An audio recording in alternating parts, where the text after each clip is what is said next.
warahmatullahi wabarakatuh. Waalaikumsalam warahmatullahi wabarakatuh. Ya Rabbi bil Mustafa balligh maqasidana waghfir lana ma madha ya wasi'al karami.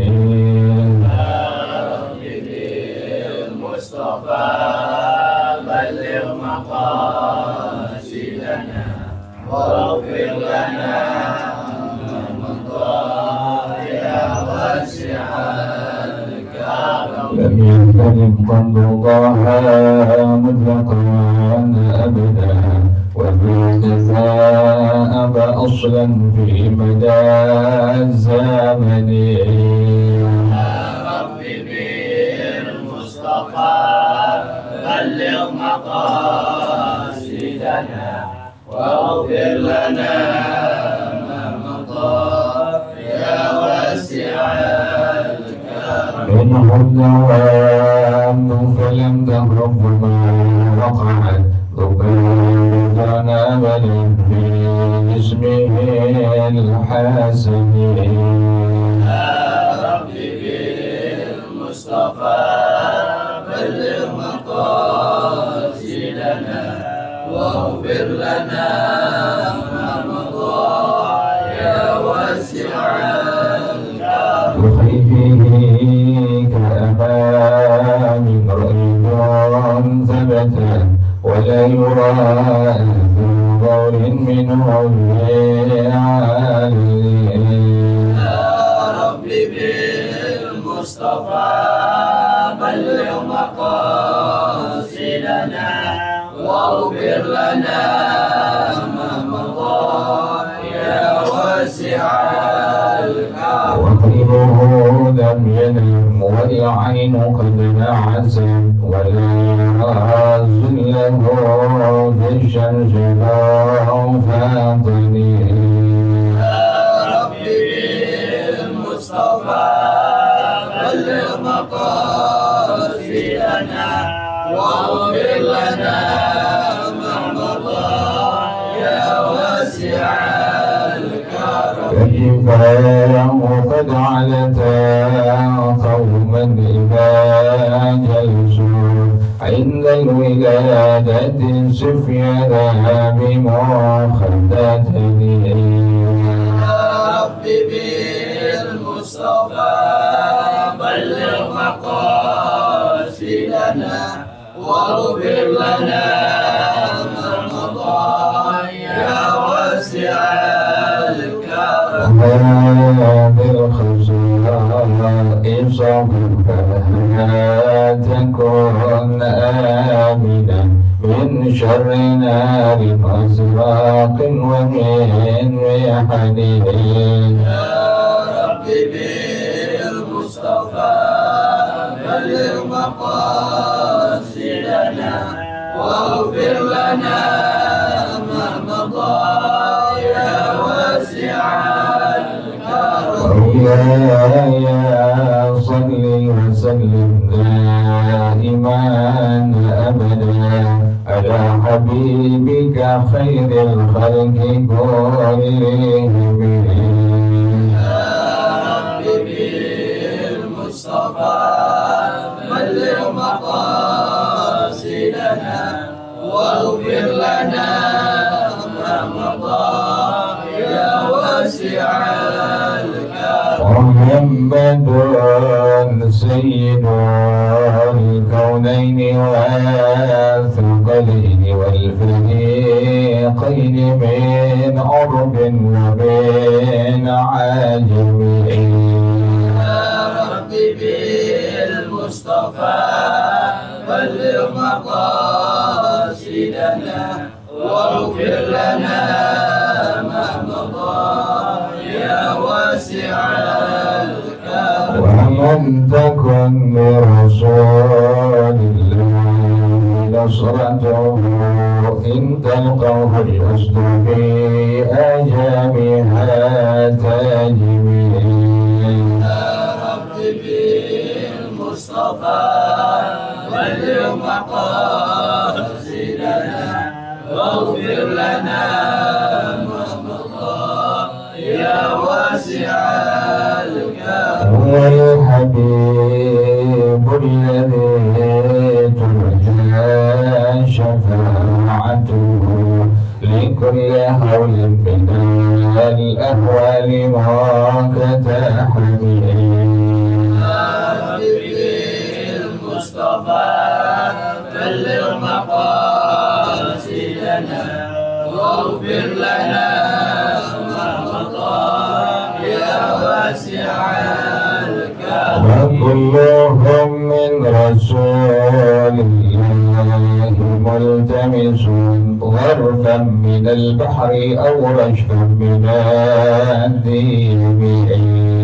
يا رب بالمصطفى بلغ مقاصدنا واغفر لنا ما مضى يا واسع الكرم. يا نفس لا تقنطي من ذل عظما إن الكبائر في الغفران كاليامين. يا رب بالمصطفى بلغ مقاصدنا واغفر لنا ما مضى يا واسع الكرم. وبيديك رسول الله جاهك به إذا الكريم تجلى باسم منتكب. يا رب بالمصطفى بلغ مقاصدنا واغفر لنا ما مضى يا واسع الكرم. إلا رحمة ربي يقسمها تأتي على حسب الإصيان بالكسم. يا رب بالمصطفى بلغ مقاصدنا واغفر لنا ما مضى يا واسع الكرم. اللهم صل وسلم دائما أبدا على حبيبك خير الخلق كلهم.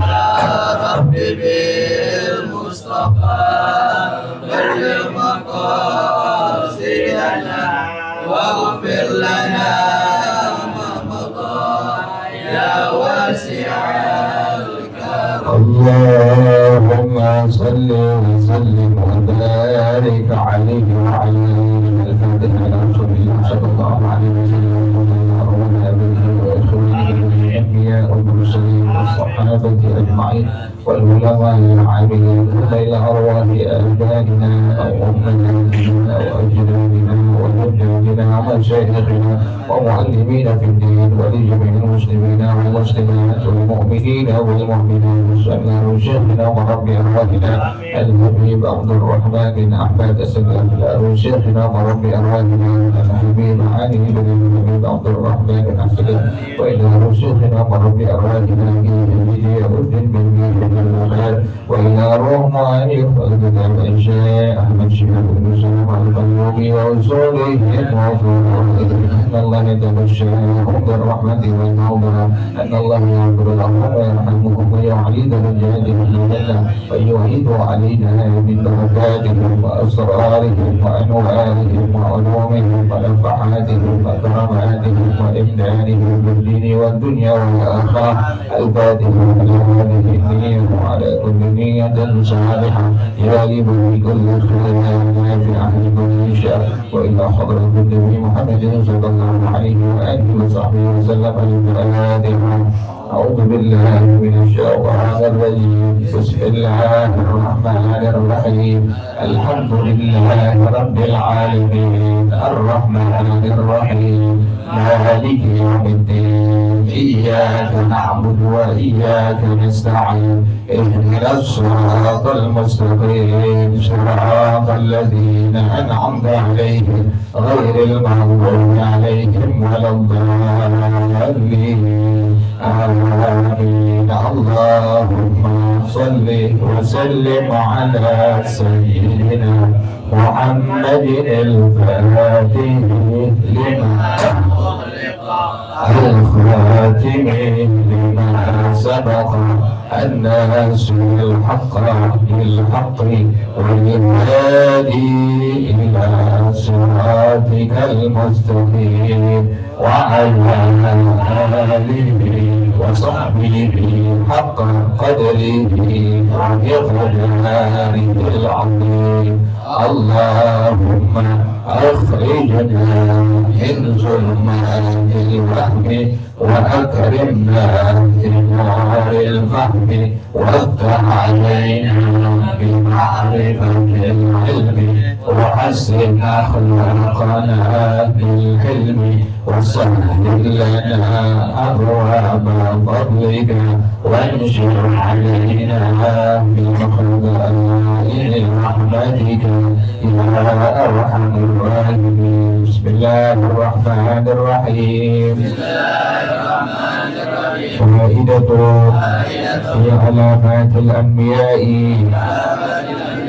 روية عن وهب بن منبه قال لم يبعث الله نبيا إلا وله شامة بيضاء على يده اليمنى علامة للنبوة إلا نبينا فله الخاتم المعروف والله أعلم بالصواب. بسم الله الرحمن الرحيم الحمد لله رب العالمين والصلاة والسلام على أشرف الأنبياء والمرسلين وعلى آله وصحبه أجمعين.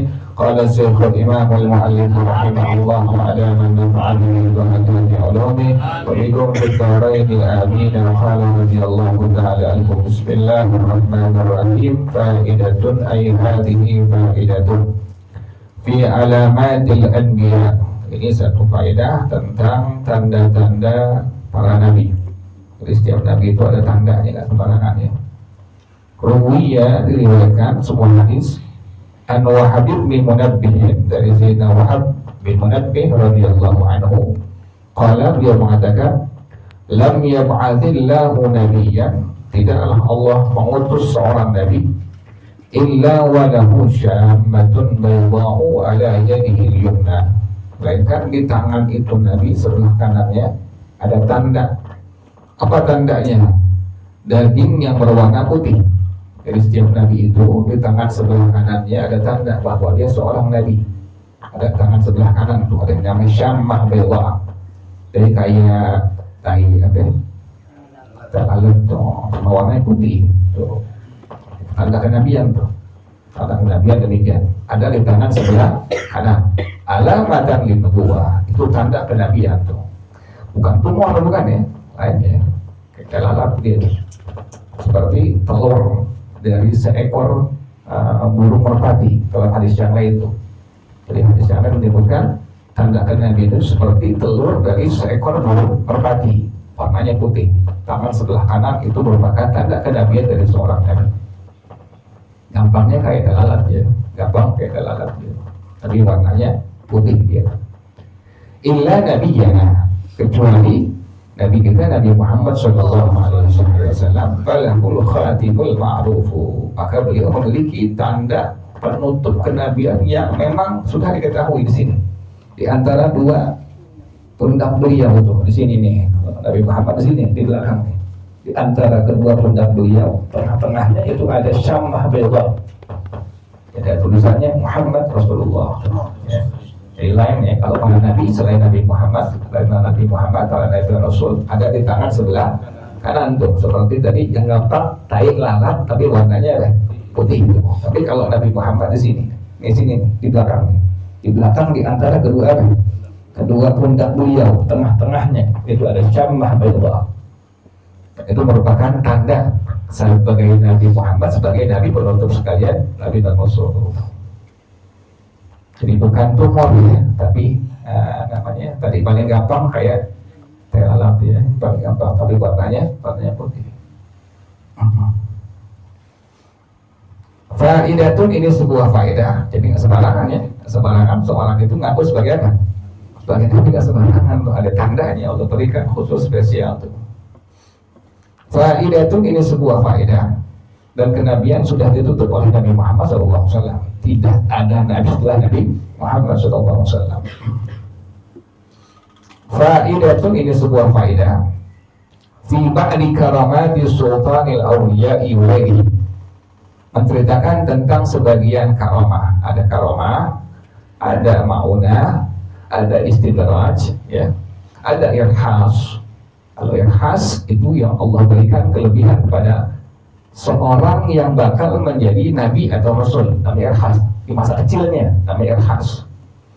Ada karamah. Karamah adalah satu kelebihan, keistimewaan yang Allah berikan kepada kasih-kasihnya, yang bilang waliullah. Ada lagi istidraj. Allah berikan kelebihan kepada orang yang fasik, yang ahli maksiat. Namanya istidraj.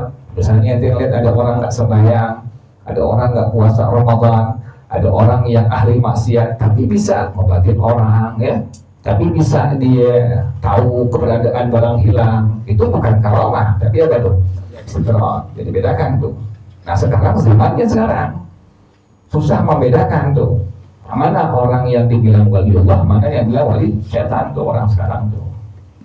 Orang semuanya sama pakai sorban ya. Semua pakai sorban. Jadi paling gampang ulama sudah berikan informasi bagaimana memberikan ciri bahwa dia waliullah. Paling gampang dia kesehariannya. Bila ini orang dia melanggar hukum Allah, menjauhkan perintah Allah, ini wali setan. Dia bisa macam-macam, dia bisa ngobatin orang, dia bisa macam-macam, tapi nggak sembahyang yang wajib, tapi nggak puasa Ramadan, tapi minuman keras, tapi dia berzina. Hal yang Allah larang dikerjain sama dia, hal yang Allah perintahkan dijauhkan oleh dia. Berarti ini orang bukan wali Allah, tapi apa? Wali setan itu orang. Istidraj, ya, bukan karamah, istidraj namanya. Nah, ini menceritakan tentang karamah yang Allah berikan kepada Sultan al-Awliya, yakni Syekh Abdul Qadir al-Jailani atau al-Jilani radhiyallahu anhu. Ruwiya, diriwayatkan, an Sayyidi Abdul Qadir al-Jailani al-Jilani qaddasallahu sirrahu, dari Sayyidina Imam Abdul Qadir al-Jailani atau al-Jilani. Beliau bermadhab kepada madhab al-Imam Ahmad. Jadi al-Imam Syekh Abdul Qadir al-Jailani radhiyallahu anhu, beliau bermadhab kepada madhab al-Imam Ahmad ibn Hanbal. Jadi kalau kita lihat karangan beliau yang bernama di antaranya Al-Ghunyah, diterangkan di sana bahwa beliau ini di antara ulama yang bermadhab kepada madhab al-Imam Ahmad ibn Hanbal. Annahu kana jalisan ala kursiyyin ya'izun nasa. Syekh Abdul Qadir al-Jailani satu hari beliau pernah lagi ngajar masyarakat, nah, duduk di atas kursi. Famarat hida'atun ta'iratun, lewat di atas kepala beliau ada seekor burung raja wali lagi terbang. Fasahat, ini raja wali mengeluarkan suaranya, ambil situ. Fasyawwasat alal hadirina, ini raja wali mengganggu orang-orang yang lagi belajar tadi kepada Syekh Abdul Qadir al-Jailani. Jadi Syekh Abdul Qadir lagi ngajar, duduk di atas kursi, kemudian di atas kepalanya lewat tadi apa itu? Raja wali lagi terbang, bersuara di burung, kemudian membuat apa? Mengganggu orang yang lagi belajar itu. Faqala li syekhin, maka berkata Syekh Abdul Qadir al-Jailani, tunggu alih-alihnya ya kitabnya, tambahin tuh kitab salah tuh. Di kitab Faqala li syekhin ya, ada alihnya di kitab, ada.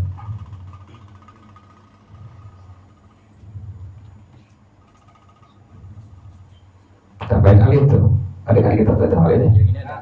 Ada sebagian ada. Oh, cetakannya beda-beda ya. Ini nggak ada di kitab ini. Faqala Syekhu, maka berkata Syekh Abdul Qadir Al-Jailani atau Al-Jilani radhiyallahu anhu rahimah. Kata beliau, ya rihu khudi ra'saha, wahai angin, potong kepalanya. Syekh Abdul Qadir Jailani pas melihat demikian, beliau merintahkan angin untuk apa? Motong kepala itu burung Raja Wali di atasnya. Fatara ra'suha fi nahiyatin. Terlepas tuh kepala ini burung Raja Wali jatuh di sebuah wilayah, sebuah tempat. Wa badanuha fi nahiyatin, dan badannya juga di sebuah tempat lainnya tuh.